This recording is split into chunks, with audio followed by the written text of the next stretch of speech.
Why hello there everyone, I'm back for yet another video. Because my last guide video did so well, I decided to make one that's probably a lot easier for me to talk about. That would be talking about the class I main, Fighter. Fighter is a class which is in a constant cycle of pain and torture. What I mean by this is that if you so much as step into a Dark Falls Solace or any Dark Falls fight for that matter, you are subjecting yourself to absolute masochism. My actual last fighter guide was a really long time ago. Funny how it's been so long since I've actually put in any effort into any guides and such, huh? Back then, with my initial crummy guide, you could deal max damage by just spamming the move version of Julian Dance, because all of the PA's potency was front-loaded into the initial hit. Until Sega promptly removed that, and now Julian Dance is nothing more than a niche photon art you use here and there. Thanks Sega for balancing my class. Skipping ahead from level 20 to level 80, we have the current state of Fighter, where we now have actual mechanics to balance. That would be Whirlwind level 3. This is a mechanic added to Fighter at the start of the Steer update, which essentially grants Fighter an extra level of Whirlwind. This makes Fighter's Whirlwind mechanic deal actual damage for once. This is where the bulk of your damage comes from, meaning if you drop this, congrats, you now suffer as your DPS takes a big hit. This means that instance quests, where you have to go a long time without hitting enemies, or bosses with large portions of downtime where you can't attack, are now your worst enemy.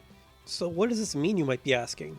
It means that Dark Falls Solace absolutely hates you and will do everything in its power to make sure you can't maintain 3 stacks of Whirlwind or build it up easily. All jokes aside, building and maintaining Whirlwind free is very painless outside of these two scenarios, as you just need to hit the enemy. It's very similar to how Bouncer needs to maintain its own mechanics by just hitting the enemy with a photon art. On the chance you can't hit the enemy to maintain Whirlwind free, you just need to hold down your normal attack to use Spiral Drive. This will expend one level of Whirlwind, however it will reset the timer on your stacks, giving you more time before it expires. In all seriousness, Sega should probably add a gauge to indicate how much time remains and make building Whirlwind easier, but whatever. Two terms you'll see get used a bit are stay and move. Stay versions of PAs are when you don't input a direction when you use a PA. Move versions are when you do input a direction when using a PA. Saber also has 2 versions of counters. For the most part you won't be using these, however you have a weapon action into a normal attack counter and a weapon action into a weapon action counter. These have some niche uses here and there when you are mid-saber PA and can't cancel midway with a knuckle sway. Your sidestep counter is mostly used for cancelling out of PAs, but it isn't something you need to use too often because it's pretty bad compared to the knuckle counters. Ranting about Whirlwind and talking about Fighter counters aside, Fighter has one other important item in its skill tree to discuss: Overload. Recently, Overload has been changed to a 60-second cooldown with Overload Short Charge level 5. This is overall a very useful skill to take because it gives you more frequent but shorter burst windows. For those that don't know, Overload will grant you a massive boost to your damage for a short portion of time. Of course, if you have short charge, if you take a hit during Overload, you will likely be reduced to 1 HP. If you do get reduced to 1 HP during Overload, this will activate your Overload safety net and the buff will expire. Should Overload expire normally, you will get a buff which drastically reduces PP consumption of all your photon arts for a short period of time. This is a very important cooldown to have on the ready when enemies are either downed or they have broken. Now that we've discussed Whirlwind and Overload, let's talk about weapons. First off, you've probably noticed I haven't talked about Twin Daggers yet. This is because Twin Daggers is generally the weakest fighter weapon, and if you're trying to be optimal, which is the point of this guide, you won't be using Twin Daggers in any of its tree. As a result, everything I talk about here will be about Double Saber and Knuckles multi-weapon. Let's discuss Knuckles and its purpose and uses of Fighter. Knuckles serves as a weapon to complement Saber's kit. While it can technically be used on its own, it's more used as a weapon that makes Double Saber stronger these days. The main things you'll be using as a fighter are a normal attack, knuckle weapon action, and backhand strike. But before we go into those, let's talk about what Knuckles does. Knuckles is a counter weapon that mostly gets used in place of Saber's counters, though they still have select uses. Part of Knuckles' skill tree enables you to perform 2 counters with a single weapon action counter. These counters have iframes for its full duration, preventing you from getting hit, and upon finishing your counter using a normal attack, will allow you to use an enhanced normal attack for more damage. This means that you deal a lot of damage from your counters, and it's super safe to boot. There are also 2 variations of this enhanced normal, which depend on if you are entering a directional input or not. Unless you want to cut the animation short, use the move version of the enhanced normals. While Knuckles has quite a bit of things in its skill tree which revolve around PP consumption upon stringing different PAs and getting enhanced normals after using certain amounts of PAs, optimal fighters do not really make use of these. Next, we have Knuckles' sidestep counters. Knuckles, when you perform a sidestep counter now, works as a gap closer which will jump to whatever part you have locked onto. This is fantastic when the boss moves right as it hits you, allowing you to chase after it. Not much more to say here, everyone. This is a fantastic gap closer and it has verticality to it. With Knuckles' sway, sidestep counters, and enhanced normals out of the way, let's talk about the most important Knuckle photon art, Backhand Strike. This is a photon art that was added to Knuckles towards the end of the rectum region, which functions as an alternative counter to Knuckles' sway. You might be wondering, well, why should I be using this over sway? This thing is useless. The answer is Backhand does what sway cannot. This is deal more counter damage in a single quick hit and in a short period of time. The directional variant of his backhand will allow you to sneak in additional counter damage where two sways cannot be done. This means two counters. Typically, if you come across an attack with a lingering hitbox, it's usually a good idea to use a directional backhand into a Knuckles sway to squeeze in extra damage. Of course, there are also some attacks which end so quickly you may not be able to hit the target with both hits of Knuckles' weapon action. A example of this will be Darkfall Solus' Rod Smash attack in Phase 2, where it will create a shockwave with its rod 3 to 4 times. Solus will lift its rod up after each attack, and Sway can only get in about half of those hits before the rod will be lifted up. Backhand will deal more damage in this situation up until a final hit in which you can land both hits from the Knuckles weapon action. With this knowledge in mind, you now know how to properly use Backhand Strike and pump out more damage from your counters by knowing when to use Backhand and when to use Sway. Just don't spam Backhand because it's very PP consuming. That essentially takes care of Knuckles. Let's talk about Double Saber. Double Saber is the main weapon you'll be using with Optimal Fighter. Since we've already talked about Whirlwind and Overload, let's talk about skills. Double Saber has two skills which it can expend its Whirlwind stacks on, Spile Drive and Deadly Archer. Spile Drive is used when you hold down Saber's normal attack. It's a quick attack which restores some PP and increases Whirlwind buildup upon use. In exchange for this, you will drop one stack of Whirlwind. We then have Deadly Archer. Deadly Archer consumes all levels of your Whirlwind, but it deals a pretty sizable amount of damage. Like Spile Drive, it also increases your Whirlwind buildup. It's usually a good idea to use Deadly Archer when the enemy is downed and immobile, however, as if the boss moves, you'll wind up either losing damage or dealing less damage if the core moves positions. Double Saber also has an enhanced normal of its own, which can be used when you string together two PAs. After using two unique PAs or the same, you can use an enhanced normal attack which restores PP. Like the Knuckles enhanced normal, you have guard frames for its duration. I recommend stringing together two different PAs together when using this, as there is a slight delay otherwise. With skill tree related stuff out of the way, let's talk about photon arts. Double Saber's photon arts are Julian Dance, Unchained Circle, Quick Gash, and Sky Climb. As with every fighter weapon, there is a directional and non-directional version, which both have their uses. Julian Dance is a photon art where you hit the enemy multiple times. You are completely stationary while using the stay version of this PA, and most of its damage is backloaded into the final hit. Essentially, if you can't land all hits of Julian Dance, it's not worth using it. The move version of Julian Dance is a short gap closer that only works if you are locked onto the enemy. You won't really be needing this part unless you need to make it to the boss really quick and you can't use Knuckles' sidestep to gap close to it. If you are not locked onto an enemy, however, it will not gap close at all, so keep that in mind. Next is Unchained Circle. As many in my alliance probably know, I've driven them crazy with this photon art in the past. This is essentially Double Saber's AoE. However, it doubles as a single target PA as well, to use when the enemy is constantly attacking you and no other photon art will fit in between counters. The move version of this PA creates a small AoE around you to damage all enemies. The opening of this animation has guard frames. This is overall a good option to use for quickly building Whirlwind in mobbing situations. The stay version does a quick hit in a small circle around you and is usually a bit better to use for mobbing due to its quicker animation. However, it's still solid for single target when you don't have much time between the next attack. A good example of this is Phase 2 of the Zelvin fight in Duel Quest Phase 3. Quick Gash is one of Double Saber's main photon arts. The move version of Quick Gash will do 3 hits into a Whirlwind which deals damage to whatever it hits for a few seconds. The stay version, however, will skip right to the Whirlwind portion of the photon art.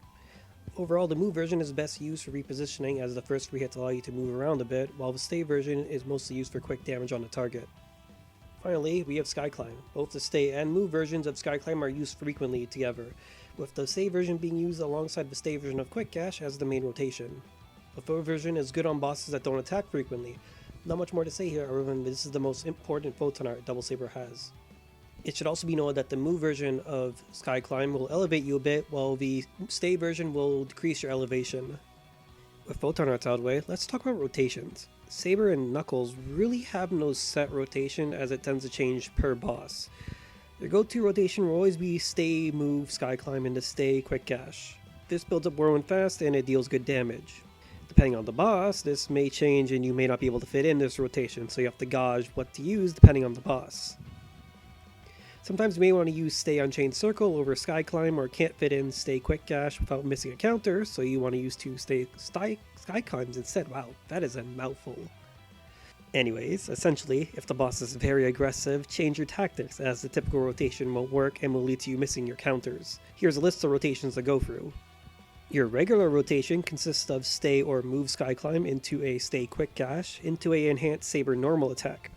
Meanwhile, you have a longer rotation that consists of Stay Move Sky Climb into Stay Move Sky Climb into Stay Quick Gash into Enhanced Saber normal attack. Basically, your normal rotation will always include some variation of Sky Climb and some variation of Quick Gash. If the boss has somewhat longer intervals between attacks, you will want to use the second rotation.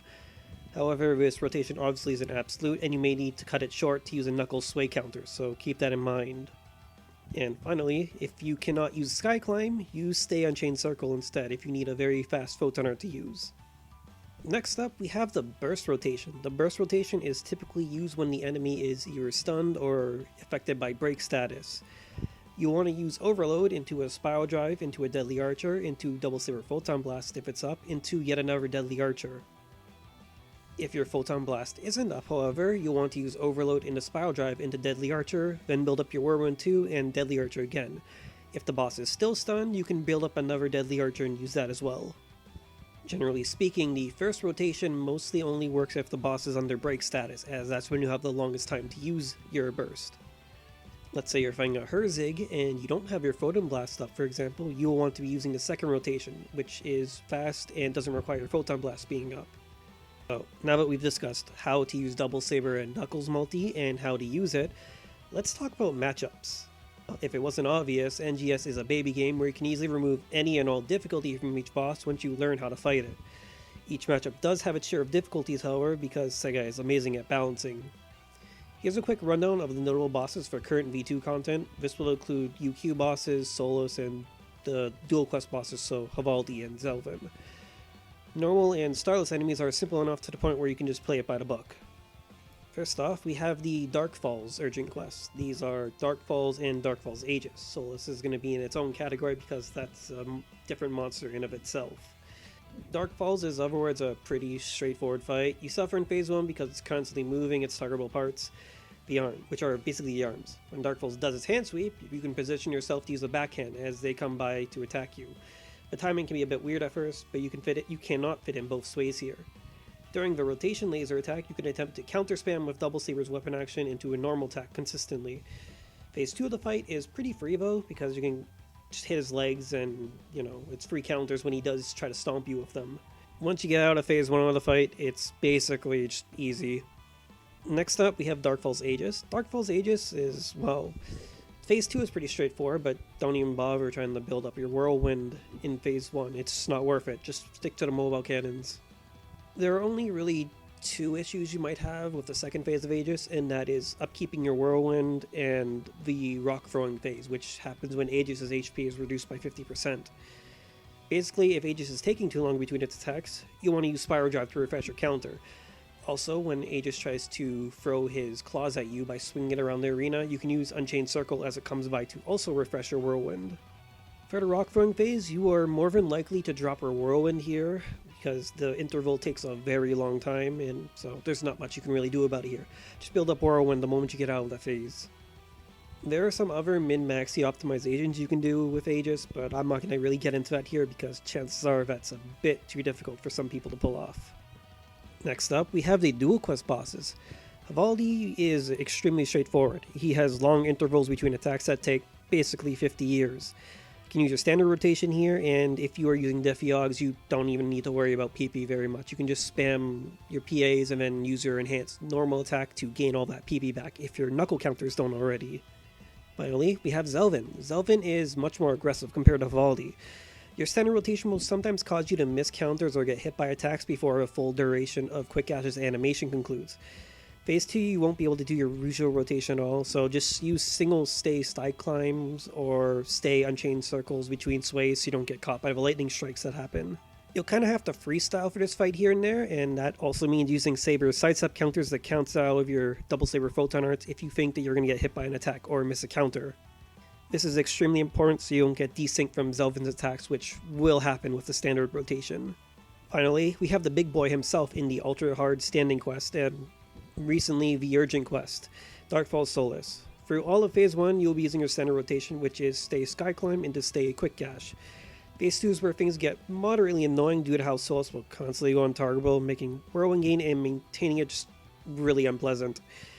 When Solace's rod is targetable, you can use stay sky climb into stay gash into enhance saber normals as per usual, as long as the rod core is exposed for a sufficient amount of time. Usually this will be when Solace does its center nuke attack, as I like to call it, or it swings its rod to attack you. During the attacks where Solace will temporarily have its rod core attackable, you can also do this, but you will also really rely on your counters from Knuckles to deal sustainable damage. Despite its difficulty, it is actually very possible to maintain Whirlwind 2 to Whirlwind 3 for the majority of this fight, but it is also extremely RNG dependent, so don't count on it. And if you drop your Whirlwind, don't be upset about it because it's extremely difficult to upkeep. Whenever Solace does its rod ground pounds, which cause shockwaves, you want to be using backhand strike on the first 2 to 3 hits. If Solace does the last hit quickly after the last one, you can use the Knuckles sway to counter the last hit. Overall, this is a extremely bad matchup of fighter, so it does take a lot of practice to get used to. However, once you do, the fight does actually feel slightly better. For a rundown of matchups, that basically concludes pretty much all you need to know about how to use fighter, or at the very least do very well on it. I won't discuss gear or affixes because that should be pretty straightforward. Just stack the best melee potency affixes, and if you still don't know what to look for, check out my gearing guide video I just uploaded on my channel the other day.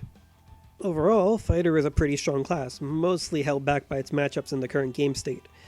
It's certainly had its ups and downs over the years, but it's in an adequate state as of now. Hopefully later down the line, a proper gauge for Whirlwind is introduced alongside alternative ways to build up Whirlwind faster, because Double Saber is in dire need of these two things. If you like what you've seen here, feel free to check out my other videos. While they do mostly lack commentary due to the majority of my videos being time attacks, they're all pretty interesting to watch and mostly have fighter gameplay for those wanting more visual references. With that being said, I hope you enjoyed this. As per usual, if you have any questions, feel free to comment below in the video. See you guys around.